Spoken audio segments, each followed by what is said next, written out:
لەگەڵ میوانەکەم لەسەر بابەتە قسە دەکەم بەڕێز حوسێن خۆشناو نووسەر و ڕۆژنامەنووس کە لێرە لەگەڵمان زۆر بەخێر بێ. با سەرەتا لەو پرسیارە سەرەکیەوە دەست پێ بکەم کشانەوەی هێزەکانی ئەمریکا بەگشتی لە عێراق بەرەو هەولێر و سووریا چه ئاماژەیەک دەگەێنێت بۆ بەرەو ئەم دوو شوێنە گوازراونەتەوە؟ لە ڕاستیدا کشانەوەی هێزەکانی ئەمریکا لە عێراق و جێگیربوونیان بەشێکیان لە هەولێر و هەروەها گواستنەوەی بەشێکیان بۆ سووریا چەند تەوەرێک لە خۆی دەگرێت کە ڕاستەوخۆ تەسیری لەسەر بار و دۆخی عێراق دەبێتن تەوەرەکانی ئاسایش و ئابووری و سیاسی دەگرێتەوە. لە هەمان کاتدا بوونیان بۆ لە هەرێمی کوردستان لەو ئانووساتەدا بە پێویستیەکی زۆر گرنگەوە بێ تەماشا بکرێتن. لە کشانەوەیان لە عێراق بە شێوەیەکی ئەنگشتی چەند مەترسیەک لە خۆیەگرێتن زیاتر مەترسیەکان مەترسی ئەمنی و ئاسایشن. تا ئێستا حکوومەتی عێراق هێزەکانی عێراق نەیانتوانیوە بە شێوەیەکی ڕێک و پێک بە شێوەیەکی تەواو بتوان کۆنتترۆلی سەرجەم سنوورەکانی نێوان عێراق و سووریا یاخود ئێران و عێراق بگرن کە ئەمەش ئاماژەیەکە بۆ سەڵهەڵدانەوەی گروپە تیرۆریستەکان لە ناوچەکە و ئەنجامدانی کاری تیرۆریستی لە عێراق بە شێوەیەکی گشت. باشە من زیاتر مێ بزانم ئایەوە پەیامە چه ئاماژەیەکە لەلایەن ئەمریکاوە کە ئەگەر هێزەکانی لە خاکی عێراق بکشێنێتەوە بهێنێ بەرەو هەولێر یا بەشێکیشیان بات بەرەو سووریا؟ ئەمە لە ڕاستیدا کشانەوەی ئەم هێزانەی ئەمریکا دوای ئەوە دێتن کە وەکو فشارێکی سیاسی لەسەر حکوومەتی عێراق کە بەم دوایەندا پێویستیان یاسایی حەشتی شعبی لە پەرلەمانی عێراقا پەسەند بکەن و دوای ئاگادارکردنەوەی حکوومەتی ئەمریکا و ئیدارەی ترامپ بۆ حکوومەتی عێراق کە ئەم نابێ ئەم کارە بکرێت چونکە ڕاستەوخۆ وەکو لێدانێک لە برژەوەندەکانی ئەمریکا و هاوپەیمانەکان لە ناوچەکەدا بەڵام سووربوونی حکوومەتی عێراق حکوومەتی بەڕێز سوودانی و ینی وەکو بڵێن گروپی شیعەکان لە پەرلەمانی عێراق کە ئەمڕۆ زۆرینەن و حکم ڕەوای عێراق دەکەن سوورن لەسەرەوەی ئەم یاسایە تێپەڕ بێ. ئەمە وەکو کشانەوەی ئەم هێزانە وەکو ئینزارێک یاخود گلۆپێکی سوورە بۆەوەی لە کاتێکدا هێزی ئەمریکا لە عێراق بکشێتەوە ئەمە ڕێگا خۆشکەرێکە بێتن بۆ وڵاتانی ئەقلیمی کە تا ئێستا بە شێوەیەکی ناڕاستە و خۆ هەڕەشەیان کردووە لە لێدانی چەند ئامانجێک. باشە پێت وایە کشانەوەی ئەمریکاوە چۆڵکردنی عێراق هەژمونی وڵاتانی دیکە لە عێراق زیاتر دەکات ئەوەی کە تا ئێستا شەڕی هەژمونیان لەگەڵ ئەمریکا کردووە لەسەر خاکی عێراق؟ بێگومان ئەم شەڕێ لە شەڕی دەرونیە گواسترێتەوە بۆ شەڕێکی لایانی ئەمنی ئاسایش هەروەها ئابووری هەروەها خۆشکردنی گۆڕەپانێک بۆ هێزە ئەقلیمیەکان کە لە عێراقدا شەڕی نییە خۆیان بگوازنەوە بۆ گۆڕەپانی عێراق. ئێمە ئازانین عێراق کەوتوتە نێو دوو بەرداشی ئەمریکا و یاخود ڕۆژئاوا و ڕۆژهەڵات و ئێران و ئەمریکا یاخود ئیسرائیل و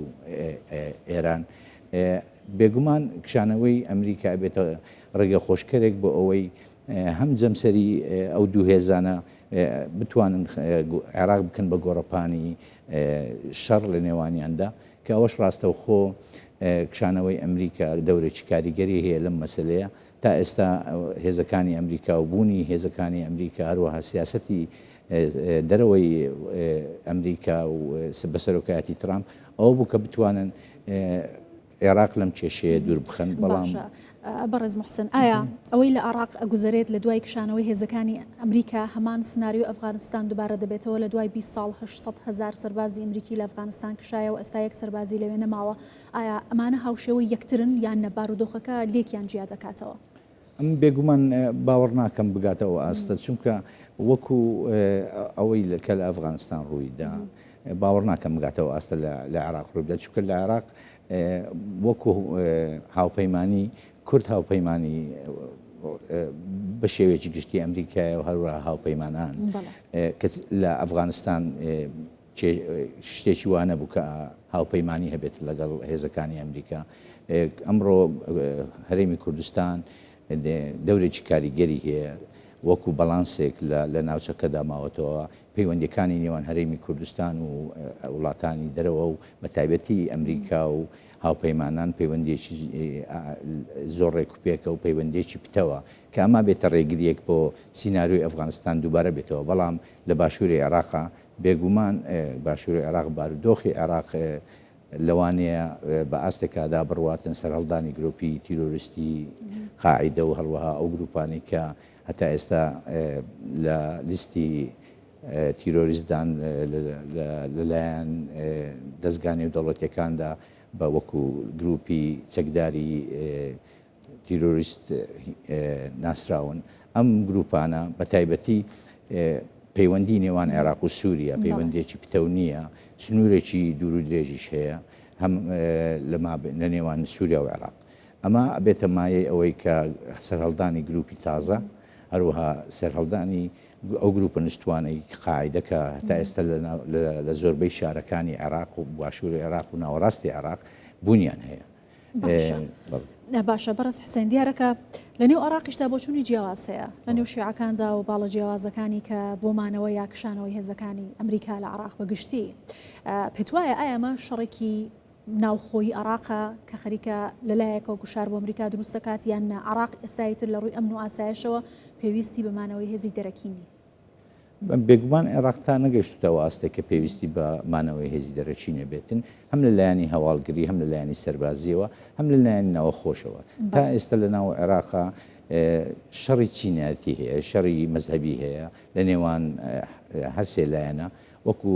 سونە و شیعە تا ئێستا نەگەیشتونە ئەو ئاستەی کە بتوانن پارێزگاری لە خاچی عێراق بکەن بە ڕوحێکی یەک یاخود لەژێر دەستورێکە تا ئێستا ململانەی هەردوو جەمسەر ماوە بێگومان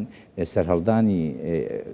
کشانەوەی هێزەکانی ئەمریکا لە عێراق ڕێگە خۆشکەرە بێ بۆ سەرهەڵدانی دوو گروپی جیاواز. باشە دیارەکە لەگەڵ جێبەجێکردنی ئەم هەنگاوانە بۆ کشانەوە هێزەکانی ئەمریکا کۆمەڵێک داواکاری لە عێراقەیە بۆ نمونە داوای چەکردنی گروپەکانی حەشدی شابی و میلیشیاکە چەکدارەکان لە عێراق دەکات و کۆمەڵێک مەرجی دیکەشی بۆ عێراق دیاری کردووە ئەگەر ئەمانە جێبەجێ نەکرێن چی ڕوودەدا؟ من پێم وایە ئەمانە جێبەجێ ناکرێن بە شێوێکی ڕێکوپێک وەکەوەی ئەمریکا خواستی لەسرە بەڵام لە هەمان کاتدا ئێستا حکوومەتی عێراق کەوتوتە دوو بەردەش لەبەرەوەی ئەو هێزە چەکدارانی حەشدی شابی و گروپەکانی حەشدی شابی تا ئێستا حکوومەتی عێراق نەیتوانوە 100% کۆنتترۆلی ئەم هێزانە بکاتەوە بخاتە ژێر دەسەڵاتی سوپای عێراق یا بخاتە ژێر دەسەڵاتی سەرۆکوەزیرانەوە ئەم هێزانە هەمووان دەزانین کە پشتیوانی لەلایەن وڵاتانی ئەقلیمی و هەروەها ئەوان پاراستنی بەرژەوەندەکانی وڵاتی ئەقلیمی لە پێشینەی پاراستنی حکوومەتی عێراق و دەوڵەتی عێراق دانێن حکوومەتی عێراق ناتوانێتن کۆنتترۆل ئەم هێزانە بکاتن لە هەمان کاتدا ناشتوانێتن ینی بەو شێوازێک کە حکوومەتی ئەمریکا یاخود سیاسەتی دەرەوەی ئەمریکا داوایان لێ کردوون بۆ ئەوەی چەکدا بنێن و ئەم یاسایە لە پەرلەمانی عێراقدا پەسەند نەکرێتن ئێمە عێراق تووشی کێشەیەکی کاریگەرە بێتن لە مەسەلەیە چونکە ئەگەر بێت و لە پەرلەمانی عێراقام یاسایە تێپەڕ بکرێت بێگومان ئەنجامی دەرەنجامی خراپیە بێتن بۆ حکوومەتی عێراق لە پەیوەندەکانی لەگەڵ وڵاتە یەکگرتوەکانی ئەمریکا هەروەها لەگەڵ وڵاتە ئەقلیمیەکان و لە هەمان کاتدا وڵاتە عەرەبیەکانیش هەمویان لەگەڵ ئەوەدا نین کە هێزێکی وەکو گروپی چەکداری بە یاسا بکرێن و کە لە هەمان کاتدا ئەم گروپە چەکداریانە بۆ بەرژەوەندی وڵاتانی ئەقلیمی کار دەکەن. زۆر باشە زۆر سپاس دەکەم بەڕێز حسێن خۆشناو نووسەر و ڕۆژنامەنووس سپاس کە لەگەڵ کوردستان 24 زۆر سپاس.